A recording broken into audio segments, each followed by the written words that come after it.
कविता वाचन गर्दैछु। भाषामा तिमी छौ, बोलीमा तिमी छौ, मुटुमा तिमी छौ, सासमा तिमी छौ, साहित्यको पाना पानामा तिमी नै तिमी छौ, साहित्यको पाना पानामा तिमी नै तिमी छौ।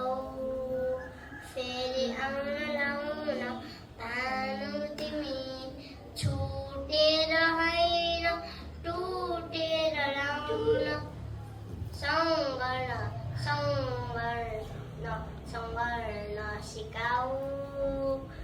भानु तिमीलाई प्रणाम, भानु तिमीलाई प्रणाम।